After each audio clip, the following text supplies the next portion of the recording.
Chapter 5 of The Secret Garden. The Secret Garden, by Frances Hodgson Burnett. Chapter 5. The Cry in the Corridor. At first each day which passed by for Mary Lennox was exactly like the others. Every morning she awoke in her tapestried room, and found Martha kneeling upon the hearth building her fire. Every morning she ate her breakfast in the nursery, which had nothing amusing in it, and after each breakfast she gazed out of the window across to the huge moor which seemed to spread out on all sides and climb up to the sky, and after she had stared for a while she realized that if she did not go out she would have to stay in and do nothing, and so she went out. She did not know that this was the best thing she could have done, and she did not know that, when she began to walk quickly, or even to run along the paths and down the avenue, she was stirring her slow blood and making herself stronger by fighting with the wind which swept down from the moor. She ran only to make herself warm, and she hated the wind which rushed at her face and roared and held her back as if it were some giant she could not see. But the big breaths of rough fresh air blown over the heather filled her lungs with something which was good for her whole thin body, and whipped some red colour into her cheeks and brightened her dull eyes, when she did not know anything about it. But after a few days spent almost entirely out of doors, she wakened one morning knowing what it was to be hungry, and when she sat down to her breakfast she did not glance disdainfully at her porridge and push it away, but took up her spoon and began to eat it, and went on eating it until her bowl was empty. "Tha got on well enough with that this morning, did tha?" said Martha. "It tastes nice to-day," said Mary, feeling a little surprised herself. "It's the air o' the moor that's given thee stomach for the victuals," answered Martha. "It's lucky for thee that thou's got victuals as well as appetite. There's been 12 in our cottage as had the stomach and nothing to put in it. You go on playing you out of doors every day, and you'll get some flesh on your bones, and you won't be so yeller." "I don't play," said Mary. "I have nothing to play with." "Nothing to play with!" exclaimed Martha. "Our children plays with sticks and stones. They just runs about and shouts and looks at things." Mary did not shout, but she looked at things. There was nothing else to do. She walked round and round the gardens, and wandered about the paths in the park. Sometimes she looked for Ben Weatherstaff, but though several times she saw him at work, he was too busy to look at her, or was too surly. Once, when she was walking toward him, he picked up his spade and turned away, as if he did it on purpose. One place she went to oftener than to any other. It was the long walk outside the gardens with the walls round them. There were bare flower-beds on either side of it, and against the walls ivy grew thickly. There was one part of the wall where the creeping dark green leaves were more bushy than elsewhere. It seemed as if for a long time that part had been neglected. The rest of it had been clipped and made to look neat, but at this lower end of the walk it had not been trimmed at all. A few days after she had talked to Ben Weatherstaff, Mary stopped to notice this, and wondered why it was so. She had just paused and was looking up at a long spray of ivy swinging in the wind, when she saw a gleam of scarlet and heard a brilliant chirp, and there, on the top of the wall, forward perched Ben Weatherstaff's robin redbreast, tilting forward to look at her with his small head on one side. "Oh!" she cried out. "Is it you? Is it you?" And it did not seem at all queer to her that she spoke to him as if she were sure that he would understand and answer her. He did answer. He twittered and chirped and hopped along the wall as if he were telling her all sorts of things. It seemed to Mistress Mary as if she understood him too, though he was not speaking in words. It was as if he said, "Good morning. Isn't the wind nice? Isn't the sun nice? Isn't everything nice? Let us both chirp and hop and twitter. Come on, come on." Mary began to laugh, and as he hopped and took little flights along the wall she ran after him. Poor little thin, sallow, ugly Mary! She actually looked almost pretty for a moment. "I like you! I like you!" she cried out, pattering down the walk, and she chirped and tried to whistle, which last she did not know how to do in the least. But the robin seemed to be quite satisfied, and chirped and whistled back at her. At last he spread his wings and made a daring flight to the top of a tree, where he perched and sang loudly. That reminded Mary of the first time she had seen him. He had been swinging on a tree-top then, and she had been standing in the orchard. Now she was on the other side of the orchard and standing in the path outside a wall, much lower down, and there was the same tree inside. It's in the garden no one can go into, she said to herself. It's the garden without a door. He lives in there. How I wish I could see what it is like. She ran up the walk to the green door she had entered the first morning. Then she ran down the path through the other door, and then into the orchard, and when she stood and looked up there was the tree on the other side of the wall, and there was the robin just finishing his song, and beginning to preen his feathers with his beak. It is the garden, she said. I am sure it is. She walked round and looked closely at that side of the orchard wall, but she only found what she had found before, that there was no door in it.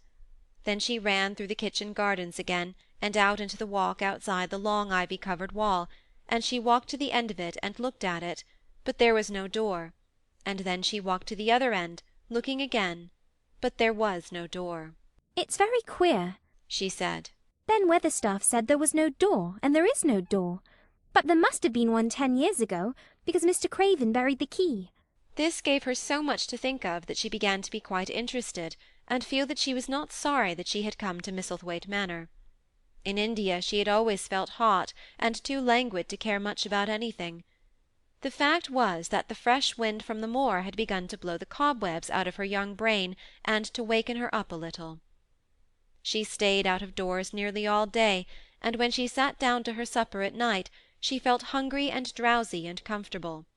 She did not feel cross when Martha chattered away. She felt as if she rather liked to hear her, and at last she thought she would ask her a question. She asked it after she had finished her supper, and had sat down on the hearth-rug before the fire. Why did Mr. Craven hate the garden?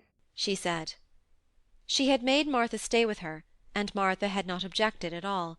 She was very young, and used to a crowded cottage full of brothers and sisters, and she found it dull in the great servants' hall downstairs, where the footmen and upper housemaids made fun of her Yorkshire speech, and looked down on her as a common little thing, and sat and whispered among themselves. Martha liked to talk, and the strange child who had lived in India and been waited upon by blacks was novelty enough to attract her. She sat down on the hearth herself without waiting to be asked. "Art thou thinking about that garden yet?" she said. "I knew thou would. That was just the way with me when I first heard about it." Why did he hate it? Mary persisted. Martha tucked her feet under her and made herself quite comfortable. "Listen to the wind wuthering round the house," she said. "You could bear stand up on the moor if you was out on it to-night." Mary did not know what wuthering meant until she listened, and then she understood. It must mean that hollow, shuddering sort of roar which rushed round and round the house, as if the giant no one could see were buffeting it and beating at the walls and windows to try and break in. But one knew he could not get in, and somehow it made one feel very safe and warm inside a room with a red coal fire. But why did he hate it so? she asked after she had listened. She intended to know if Martha did. Then Martha gave up her store of knowledge. "Mind," she said, "Mrs. Medlock says it's not to be talked about. There's lots of things in this place that's not to be talked over. That's Mr. Craven's orders. His troubles are none servant's business, he says. But for the garden he wouldn't be like he is. It was Mrs. Craven's garden that she had made when first they was married, and she just loved it, and they used to tend the flowers themselves. And none of the gardeners was ever let go in. Him and her used to go in and shut the door and stay there hours and hours, reading and talking. And she was just a bit of a girl, and there was an old tree with a branch bent like a seat in it. And she made roses grow over it, and she used to sit there. But one day when she was sitting there, the branch broke, and she fell on the ground and was hurt so bad that the next day she died. The doctors thought he'd go out of his mind and die too. That's why he hates it. No one's ever gone in since, and he won't let anyone talk about it." Mary did not ask any more questions. She looked at the red fire and listened to the wind wuthering. It seemed to be wuthering louder than ever. At that moment a very good thing was happening to her. 4 good things had happened to her, in fact, since she came to Misslethwaite Manor. She had felt as if she had understood a robin, and that he had understood her. She had run in the wind until her blood had grown warm. She had been healthily hungry for the first time in her life, and she had found out what it was to be sorry for someone. But as she was listening to the wind, she began to listen to something else. She did not know what it was, because at first she could scarcely distinguish it from the wind itself. It was a curious sound. It seemed almost as if a child were crying somewhere. Sometimes the wind sounded rather like a child crying, but presently Mistress Mary felt quite sure this sound was inside the house, not outside it. It was far away, but it was inside. She turned round and looked at Martha. "Do you hear anyone crying?" she said. Martha suddenly looked confused. "No," she answered. "It's the wind. Sometimes it sounds as if it was someone lost on the moor and wailing. It's got all sorts of sounds." "But listen," said Mary. "it's in the house, down one of those long corridors."